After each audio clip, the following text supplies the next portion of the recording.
લક્ષ્ય ન્યૂઝ, એક નજર, એક લક્ષ્ય. કલોલના ધમાસણા ખાતે ગુરુ પૂર્ણિમા નિમિત્તે ભવ્ય ધાર્મિક કાર્યક્રમ યોજાયો. કલોલ તાલુકાના ધમાસણા ગામે આવેલી પાવન વિજય હનુમાન મંદિર પર ગુરુ પૂનમ નિમિત્તે ભવ્ય ધાર્મિક કાર્યક્રમ યોજાયો હતો. આ પ્રસંગે મહંત શ્રી દંડી બાપુની પાવન વાણીમાં હનુમાન ચાલીસા પાઠનું આયોજન કરવામાં આવ્યું, જેમાં મોટી સંખ્યામાં ભક્તો ઉપસ્થિત રહી આ ધાર્મિક રસપારનો લાભ લીધો હતો. આ પાવન પર્વે ખાસ કરીને કલોલના ધારાસભ્ય શ્રી લક્ષ્મણજી ઠાકોર તથા કલોલ તાલુકા ભાજપના પ્રમુખ શ્રી ભાર્ગવભાઈ પટેલે તેમજ કાર્યકરોએ દર્શન કરી આશીર્વાદ લીધા હતા. જ્યારે દંડી બાપુના ભક્ત અને પૂર્વ તલાટી દ્વારા ધારાસભ્ય લક્ષ્મણજી ઠાકોરનું ફૂલહાર અને શાલ ઓઢાડી સન્માન કરવામાં આવ્યું હતું. ત્યારે લક્ષ્મણજી ઠાકોરે દંડી બાપુને પ્રસાદ રૂપે સૂકા મેવો આપીને આશીર્વાદ લીધા હતા.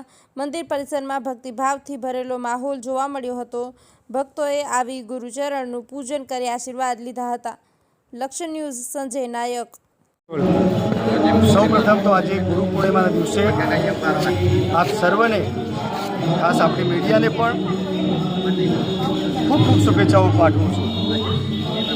આજે વિજય હનુમાન ધમાસણા આશ્રમ મુકામે આજે દંડી બાપુના આશીર્વાદ લેવા માટે અમે અહીંયા આવ્યા. તમારી ટીમ અહીંયા આખા ગુજરાતમાં ને સમગ્ર ભારત વર્ષમાં આપણે જોઈએ છીએ ત્યારે ભારતીય જનતા પાર્ટી એ તમામ આવા મંદિરો, ગુરુઓનો આદર સન્માન કરવા માટે ત્યાં જઈ અને એમના આશીર્વાદ લેવા માટે અમારી ટીમ દરેક જગ્યાએ આજે અમે ધમાસણા મુકામે અમારે અહીંયા આવ્યું છે.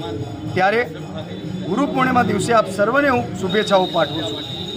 ભારતના આદરણીય વડાપ્રધાન નરેન્દ્ર મોદી સાહેબ, કેન્દ્રીય સહકારિતા મંત્રી અને આપણા યશસ્વી સાંસદ માનનીય અમિત શાહ સાહેબ, જે 500 વર્ષમાં આપણે જેની રાહ જોઈ રહ્યા હતા, રામ મંદિરને જેને નિર્માણ કર્યું છે અને આપણા સનાતન ધર્મના જ્યારે રામ હોય, એમના ગુરુ પણ આપણને જ્યારે શીખવ્યું હોય, સાચા પથ ઉપર શીખવાડ્યું હોય, ત્યારે આપણે સત્યના માર્ગ ઉપર રહીને આ દેશના હિત માટે, રાષ્ટ્રની સેવા માટે એ આપણો ધર્મ છે.